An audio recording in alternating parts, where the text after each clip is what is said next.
সমস্ত উৎসবেই মেতে ওঠে কলকাতা। বাদ যায় না ছট পুজো, তাই কালী পুজো মিটতেই ঘাটে একেবারে পুরসভা প্রস্তুতি শুরু করে দিয়েছে।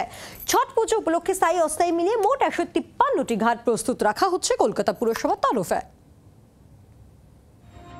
ছট পুজোর আর মাত্র হাতে গোনা কয়েকদিন, আর কলকাতা শহর জুড়ে ছট পুজোর প্রস্তুতি জোর কদমে শুরু করে দিয়েছে কলকাতা পুরসভা। 153টি ঘাটের মধ্যে রয়েছে 39টি অস্থায়ী ঘাট বা কৃত্রিম জলাশয়। পাশাপাশি কেএমডি এর তরফ থেকে আরও 29টি ঘাট তৈরি রাখা হচ্ছে। স্থায়ী ঘাটগুলোর মধ্যে অন্যতম দই ঘাট। এই ঘাটেই সবথেকে বেশি মানুষ পুজো দিতে আসেন। তাই অন্যান্য উৎসবের মতোই প্রতি বছরই ছট পুজোর দিন এই দই ঘাটে উপস্থিত হন মুখ্যমন্ত্রী মমতা বন্দ্যোপাধ্যায়। এই বছরও তার আসার কথা রয়েছে। এর আগে শুক্রবার দই ঘাটে যৌথভাবে প্রস্তুতি বৈঠক সারে কলকাতা পুরসভা ও কলকাতা পুলিশ।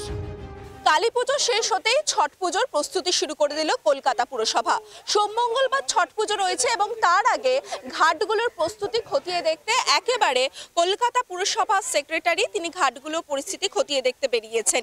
এই মুহূর্তে আমরা রয়েছি দই ঘাটে, স্থানীয় কাউন্সিলর রয়েছেন এবং একই সঙ্গে কলকাতা পুলিশের উচ্চপদস্থ যারা আধিকারিক তাদের সঙ্গেও তিনি এক প্রস্ত বৈঠক সেরেছেন। দই ঘাট হোক বা তক্তা ঘাট হোক বা বিভিন্ন ঘাটগুলো আছে, সেই ঘাটগুলোকে কলকাতা কর্পোরেশনের সমস্ত বাহিনীকে নামিয়ে দিয়েছেন। এক চুল কোথাও জায়গা ছাড়িনি ছট পুজোতে, যাতে মানুষকে কোনো অসুবিধা হতে দেওয়া হয়। সব ঘাটগুলিতেই মহিলাদের জন্য থাকছে চেঞ্জিং রুম, বায়ো টয়লেটের ব্যবস্থা। এবছরও গ্রিন ট্রাইব্যুনালের নির্দেশে ছট পুজোর দুদিন বন্ধ থাকবে রবীন্দ্র সরোবর ও সুভাষ সরোবর। কলকাতায় যতগুলি স্থায়ী ঘাট রয়েছে তার সঙ্গে অস্থায়ী ঘাট এবং একই সঙ্গে কৃত্রিম ঘাটেরও ব্যবস্থা করা হয়েছে কলকাতা পুরসভার তরফে। আমরা যে কাজগুলো করছি সেগুলো আমরা একবার ডিসকাশন করছি, দেখতে এসেছি, এর বেশি কিছু বলার নেই এই মুহূর্তে। দইঘাট সহ শহরের স্থায়ী ঘাটগুলির পাশাপাশি অস্থায়ী ঘাটগুলি তৈরিরও কিন্তু একেবারে প্রস্তুতি তুঙ্গে।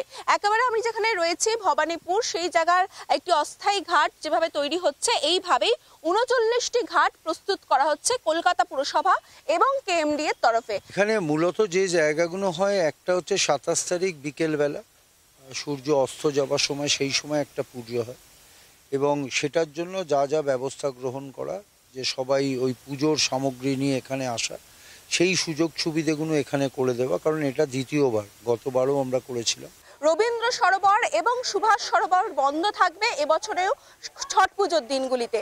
তবে তার জন্যই কিন্তু মূলত কৃত্রিম ঘাট এবং অস্থায়ী ঘাটের ব্যবস্থা করা হচ্ছে কলকাতা পুরসভা এবং কেএমডিএ একযোগে। ক্যামেরায় চন্দনের সঙ্গে রক্তিমা দাস, জি 24 ঘন্টা, কলকাতা।